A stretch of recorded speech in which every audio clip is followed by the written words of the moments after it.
My name is Lera. I'm the co-founder of the Memory Platform. And our team is committed to telling the stories of every Ukrainian who has lost their life in the war.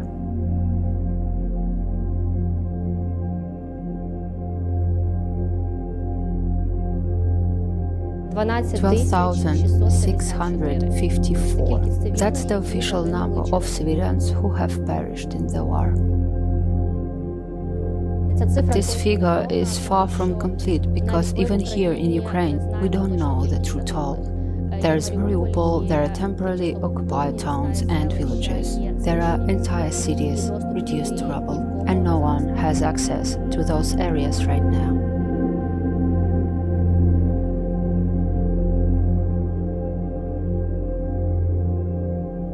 Every day, we monitor social media and news outlets, searching for information about those who have perished, and then reach out to their families. But we have to acknowledge that many people lived in small villages, didn't use social media, and may not have surviving relatives. How do we find out about them? The only way is to go there, to these towns and villages, and knock on doors to ask the people still living there who used to live here, who was killed. Did you know their families, their loved ones, anyone who could tell their story? This is the only way to recover their names and preserve their memory.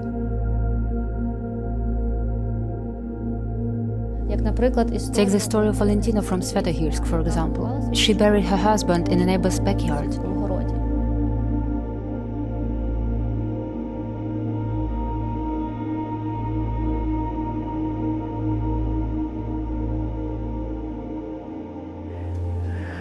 His last words were, he began to declare his love for me.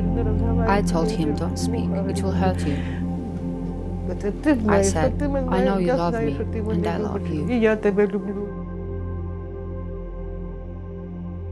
We never thought the shelling would be this terrible. We were going to leave.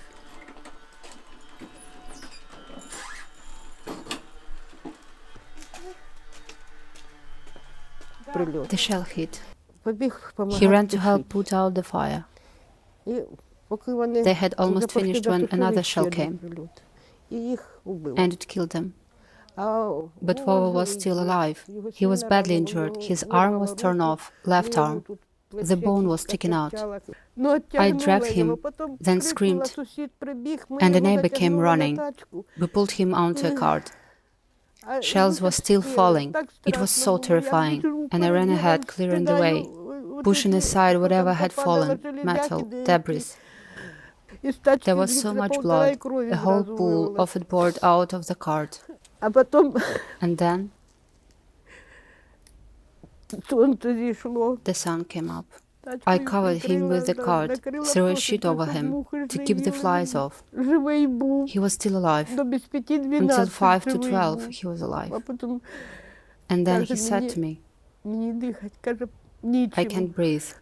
He said, it burns right here. Took a deep breath, and that was it.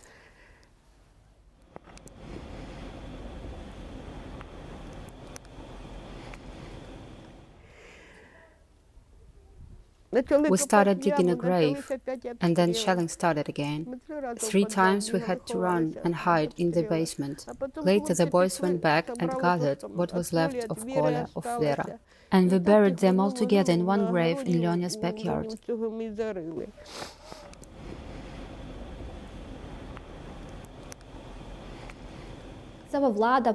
Of course, local authorities and police are documenting the numbers, collecting data on the dead.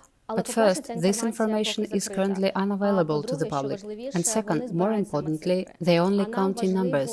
And for us, it's important to tell the story of a person and bring back their name.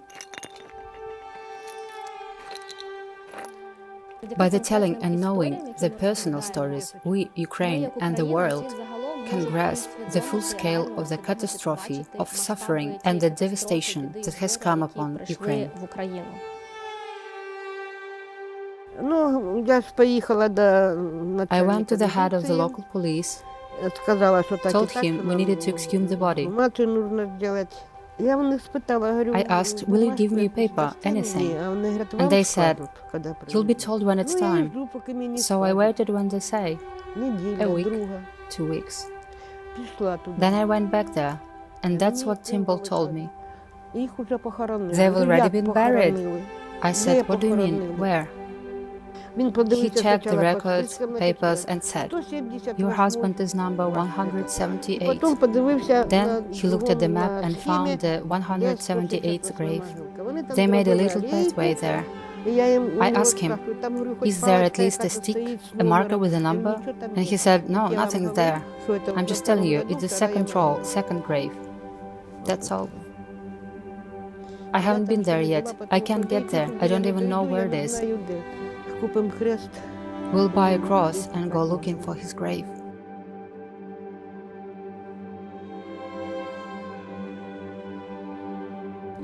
My name is Michailina Skoryk-Szkarivska. In 2022-2023, I served as the deputy mayor of Bucha. I worked with families to help them identify and bury their loved ones who were killed during the Russian occupation of Bucha.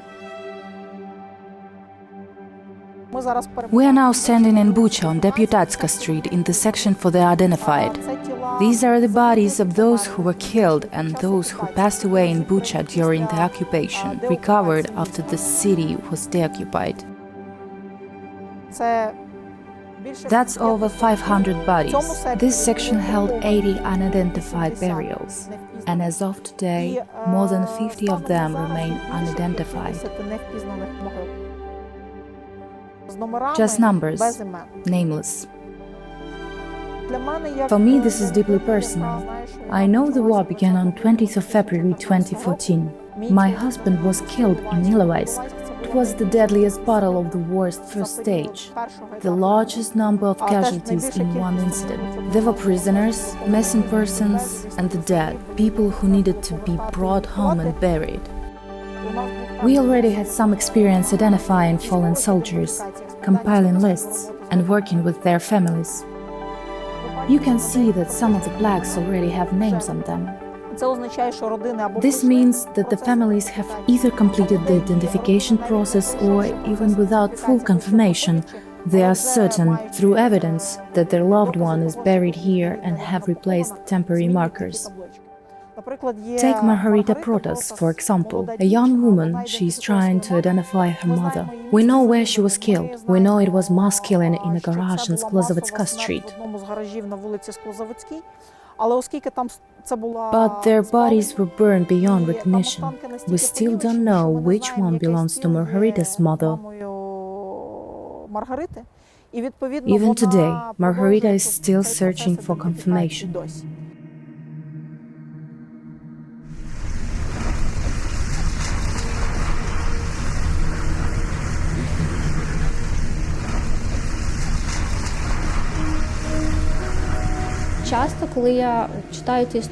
Often, when I read the stories our team documents, I imagine that it could have been my mother, my father, God forbid, someone from my family. My mom also goes to the garden to gather strawberries. She visits the stores. What if she never come back because of a bomb or a missile strike? Such thoughts are terrifying. It shows just how fragile, how uncertain life is right now.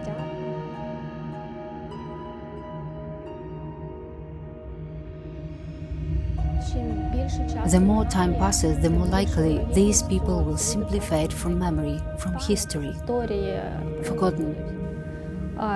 Preserving their stories, that's what matters. The work that the memorial platform is doing is critical. Every number must have a name. Because this is a matter of justice. Justice for the families, justice through holding accountable those responsible for these war crimes in the Bucha community. Each identification is important for those families. And it brings us one step closer to the justice that must come in the form of a trial for those who carried out war crimes in Bucha.